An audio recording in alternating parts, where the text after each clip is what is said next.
Olá! Essa é a continuação da nossa aula 5 de substantivos, plural dos substantivos compostos. Se você está assistindo a esse vídeo, volte aí ao anterior, onde eu começo a falar um pouquinho dos substantivos e faltou um pedacinho que é o plural dos substantivos compostos. Bom, substantivos compostos são aqueles formados por dois ou mais termos, né? Então nós temos 3 regras e 2 observações. As observações, elas são às vezes mais recorrentes e mais importantes, caem com mais frequência do que as próprias regras. As regras são fáceis. Quer ver? Vamos dar uma olhada. Planalto. Planalto, embora não pareça, é um substantivo composto porque ele é formado pela junção dos termos plano mais alto.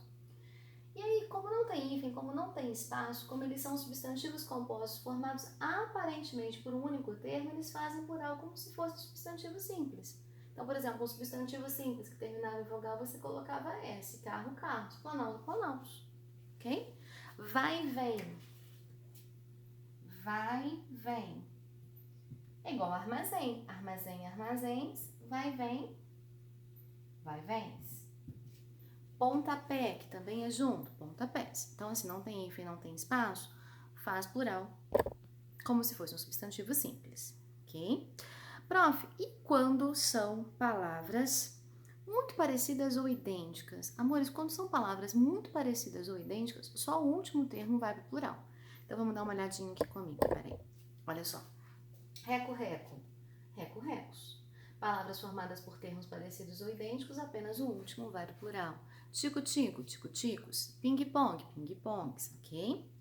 Bom, palavras formadas com a presença de uma preposição, que são pequenas estruturazinhas que ligam, né, as palavras entre si. Então, aqui a gente tem, por exemplo, água de colônia.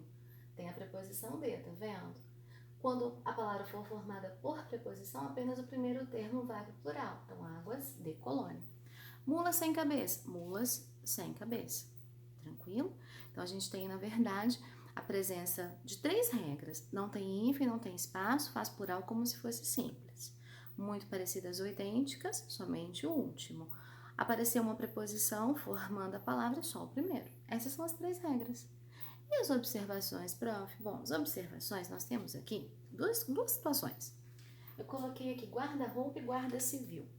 Então, a partir da palavra guarda, nós vamos formar 2 regras bastante significativas, bastante importantes sobre o processo de formação dos plurais dos substantivos compostos. Então, acompanha comigo. Toda vez que você encontrar a palavra guarda, sabe aquele provérbio, diga-me com quem tu andas e eu te direi quem és? Isso funciona com a palavra guarda. Encontrou a palavra guarda, antes de qualquer coisa, para tudo e olha com quem ela está. Porque toda vez que a palavra guarda estiver com substantivo, ela será um verbo. Então, quando eu falo, por exemplo, guarda-roupa, roupa dá nome a algo, é substantivo, então esse guarda é verbo. Se você tiver essa certeza de que o guarda é verbo, você tem aqui a primeira fórmula, a primeira regra que eu quero que você anote. Verbo mais substantivo. Verbo mais substantivo, o verbo fica sempre no singular e o substantivo vai para o plural.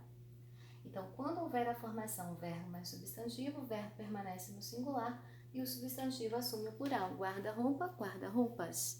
Guarda-chuva, guarda-chuvas. Saca-rolha, saca-rolhas. Tranquilo?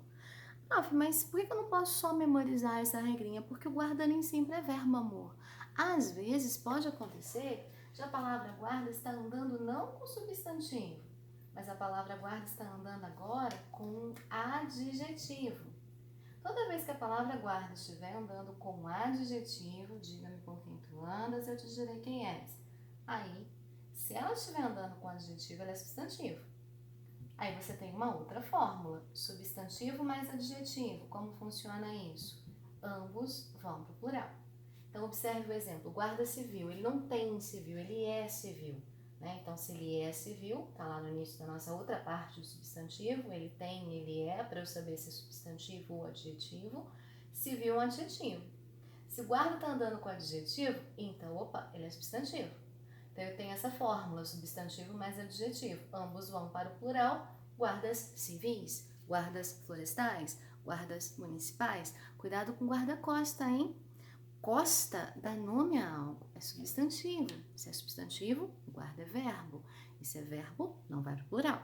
Então, guarda-costas. Porta-retrato, porta-retratos. Porque esse porta não é porta-porta, é do verbo portar. Segurar, levar, conduzir, guardar. Tranquilo? Bom, outra observação importante diz respeito ao fato de quando você tem dois substantivos. Então, por exemplo, muita gente fala assim, como é que eu faço plural de, sei lá, navio escola, Bolsa Família, palavra-chave. É muito legal. Plural de palavra-chave.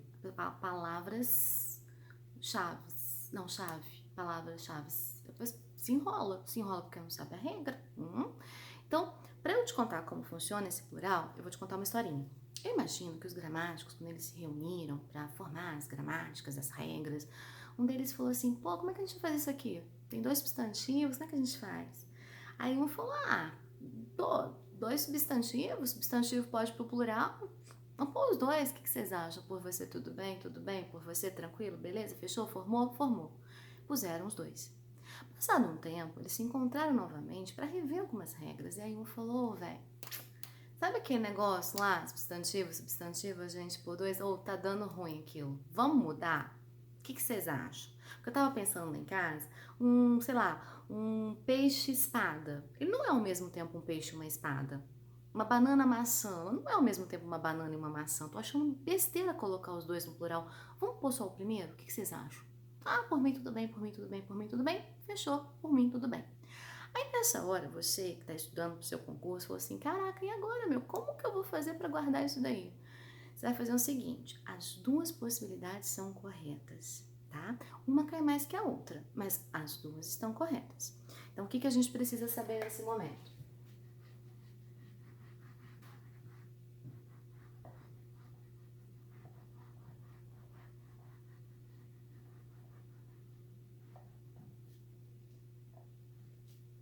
Que quando você tiver um substantivo e outro substantivo, sendo que esse dá ao primeiro uma ideia de tipo, você tem duas possibilidades. A primeira, colocar os dois no plural. A segunda, colocar o primeiro no plural e deixar o segundo no singular. Tá aqui, ó. Quando houver a formação substantivo mais substantivo em que o segundo é um tipo para o primeiro, é possível se flexionarem os dois no plural ou só o primeiro. Então, navio e escola. Navio substantivo, escola é substantivo. Navio e escola é um tipo de navio. Ou você diz navios escolas, ou você diz navios escola. Ou você diz palavras chaves, ou você diz palavras chave. Ou você diz bananas maçãs, ou você diz bananas maçã. Ou você diz bolsas famílias, ou você diz bolsas família. As duas formas são corretas. Claro que essa segunda é mais comum, né? Ela aparece com mais frequência, mas as duas estão corretas. Tranquilo? Bom, para fechar nosso estudo sobre os substantivos, vem a flexão de grau. Flexão de grau, a gente subdivide isso em grau aumentativo, grau diminutivo, né? Só que, desde crianças, na escola, nós aprendemos que grau aumentativo é para coisas grandes, né? E diminutivo para coisas pequenas. Uma mesinha, uma mesona, uma portinha, portão, que acabou virando outra coisa. Para as bancas, é muito importante explorar também uma interface semântica. E quando eu falo semântica, significa sentido, significado. Então, para as bancas, falar em aumentativo e diminutivo não é só falar de extensão, de tamanho, é falar em outras nuances, como, por exemplo, aquelas que residem no campo da afetividade. Então, quando eu digo minha mãezinha, meu paizinho, meu filhinho, meu cãozinho, não importa o tamanho que eles tenham, é afetuoso, a depender do contexto. Quando eu digo eu não suporto aquela mulherzinha, eu acho isso um jornalzinho, ou eu acho fulano gosta de dar uma de sabichão, de entrão, de mitidão. O aumentativo e o diminutivo nessas expressões, nesses sintagmas, ele vai representar um juízo de valor, né? Um grau pejorativo. Então, teve uma questão muito interessante uma vez, VUNESP é específica para falar disso, né? Outras bancas o fazem, mas a VUNESP colocou uma questão muito bonitinha que falava assim... chamou o amigo para tomar com ele um cafezinho.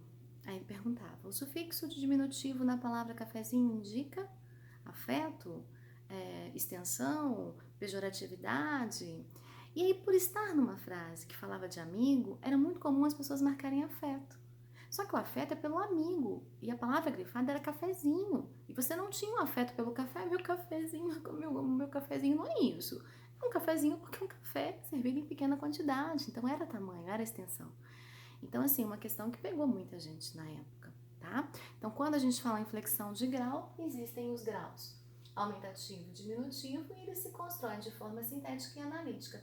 Tudo que chama analítico no português, amores, analisar é separar. Então, tudo que é analítico está separado. Geralmente são duas coisas. Tudo que é sintético se compacta, forma um só. Então, por exemplo, eu quero aqui um aumentativo de amor. Eu posso colocar amorzão, ou eu posso colocar amor grande. Ou eu quero, por exemplo, o diminutivo de urso, eu posso colocar ursinho, posso colocar urso pequeno. Então, se eu usar duas palavras, é diminutivo analítico. Se eu usar uma palavra só com um sufixo, né, in ou ão, aí ele pode ser aumentativo ou diminutivo sintético.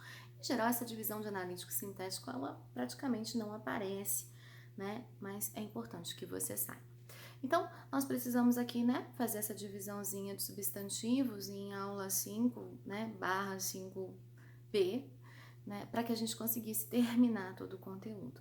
Pessoal do grupo do WhatsApp que se interessou pela aula, que curtiu a explicação, que quer receber o material, que quer receber exercícios, que quer tirar dúvidas, manda uma mensagem para o número do WhatsApp que aparece na descrição do vídeo para eu poder passar as instruções de como você faz para participar do grupo VIP, onde mais conteúdos, mais informações, mais aprofundamento sobre o assunto acaba sendo compartilhado entre os presentes.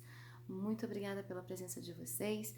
Espero que vocês estejam bem, né? Gravo aqui em março de 2020, momento em que atravessamos aí uma pandemia por conta do coronavírus, por conta do Covid-19. Espero que de alguma maneira vocês estejam se cuidando dos seus, com responsabilidade, com atenção, com cuidado, com zelo. Por mais que nós possamos aproveitar o nosso tempo livre para assistir às aulas, ou fazer atividades, organizar as nossas coisinhas, ou simplesmente relaxar, é muito significativo que cada um de nós sinta de uma maneira ou outra, uma hora ou outra, os reflexos desse nosso isolamento, para aqueles que podem fazê-lo. E para aqueles que porventura não podem fazê-lo, de alguma forma também percebem alterações aí na dinâmica da cidade onde estão, das famílias com as quais convivem, dos amigos, das escolas. Então é um momento crítico. Eu desejo a vocês muita paz, muita tranquilidade, muita força, muita coragem. Espero que Deus esteja sempre aí abençoando e protegendo cada um de vocês. Muito obrigada pela presença, pelo carinho, pelo feedback das aulas, por tudo e por tanto. Um beijo. Fiquem com Deus, se cuidem.